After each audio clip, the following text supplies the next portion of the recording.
Alors l'oncologie, de règle générale, la cancérologie, ça tombe quasiment tous les ans à l'internat depuis 20 ans. Ça tombe même parfois 2 fois la même année sur les 9 dossiers qui sont posés.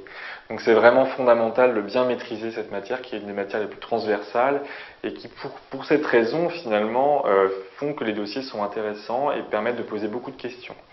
Néanmoins, depuis 20 ans, quand on regarde bien les sujets qui sont tombés à l'internat, même si la cancéro est prépondérante, il n'y a jamais eu vraiment de questions thérapeutiques qui ont été posées, pour une raison simple, je pense, c'est qu'on ne peut pas vraiment demander à un étudiant de 2e cycle de faire tout seul la réunion de concertation pluridisciplinaire et de dire ce patient-là doit avoir telle séquence de traitement.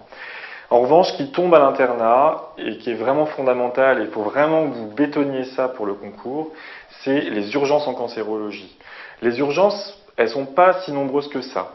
Et on va les énumérer et voir ensemble rapidement les choses qu'il faut absolument savoir pour le concours. Une des premières urgences et qui tombe régulièrement à l'internat, c'est l'hypercalcémie maligne.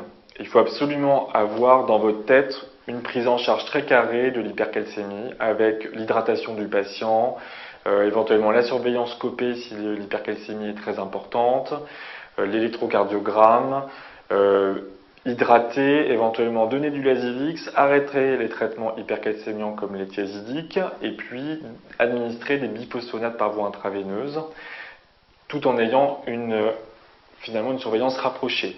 Ça, c'est la prise en charge en aigu, et après, il faut absolument que vous pensiez à faire une recherche de la cause. Ça peut être un syndrome paranéoplasique avec une sécrétion de PTHRP, et en général, c'est plutôt des métastases osseuses, donc il faut penser à demander des scintigraphies osseuses. Quand vous faites des scintigraphies osseuses, il ne faut pas en rester là. Il faut absolument faire des radios centrées sur les lésions, éventuellement complétées par des scanners, et demander un avis aux orthopédistes ou aux radiothérapeutes pour savoir quelle va être la prise en charge à proposer aux patients, s'il y a besoin de faire un geste chirurgical pour stabiliser les lésions douloureuses, ou s'il faut irradier pour que les patients soient soulagés de leur douleur. La deuxième urgence fondamentale à savoir traiter en cancérologie, c'est l'embolie pulmonaire et la thrombose veineuse profonde. Il ne faut pas oublier que c'est souvent un mode de révélation du cancer et qu'il y a 50% des cancers gastriques et pancréatiques qui se compliquent de thrombose pendant leur évolution. Un point aussi majeur, c'est que ces patients doivent avoir une héparinothérapie au long cours. Il ne faut pas les mettre sous antivitamine K car ceux-ci sont inefficaces ou moins efficaces que les héparines du fait de la thrombophilie du cancer. Pourquoi? Parce que les patients qui ont une thrombophilie via un cancer, ça passe par le facteur tissulaire et qu'il faut absolument inhiber par les héparines le facteur central, c'est-à-dire le facteur 10. Quand on diminue la thrombophilie par des AVK, c'est juste en diminuant les facteurs de la coagulation hépatique qui sont produits par le foie.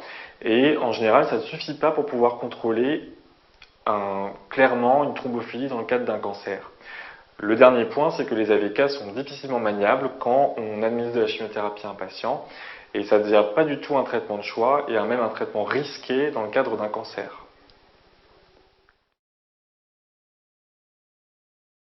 Alors, les dernières urgences qu'il faut absolument blinder pour la préparation du concours, au-delà des embolies pulmonaires, de l'hypercalcémie, qui tombent quand même régulièrement. Il faut aussi savoir que certaines urgences, comme par exemple l'hypertension intracrânienne, ça peut tomber, à savoir pouvoir faire un scanner, pouvoir mettre éventuellement des corticoïdes à forte dose pour diminuer l'œdème. Ce qui peut tomber aussi, et ce qui est déjà tombé il y a quelques années, c'est le syndrome cave supérieur. Donc n'oubliez pas qu'il y a un traitement par corticoïde à mettre en place, une héparinothérapie, éventuellement du mannitol s'il y a des signes d'hypertension intracrânienne, et qu'il faut un traitement spécifique en urgence. Ça peut être la chimiothérapie, rarement, mais surtout la radiothérapie ou éventuellement la mise en place d'un stent endovasculaire pour réussir à contrôler le syndrome cave supérieur. Les autres choses qui tombent, et généralement en cancérologie, qui sont aussi de l'ordre des urgences, ce sont les tassements vertébraux malins avec une épidurite métastatique, les compressions médulaires. Pareil, ce sera des traitements par corticoïdes et des traitements antalgiques. Et justement, parlant de traitement antalgique, ça c'est un des points fondamentaux dans les dossiers de cancéro, c'est la prise en charge de la douleur des patients. N'oubliez pas de mettre quasiment systématiquement des paliers 3 aux patients en respectant les paliers OMS, de traiter les douleurs neuropathiques par des antiépileptiques ou même des antidépresseurs, et d'éventuellement d'associer ces traitements avec des traitements de radiothérapie antalgique ou les corticoïdes quand vraiment il y a une indication.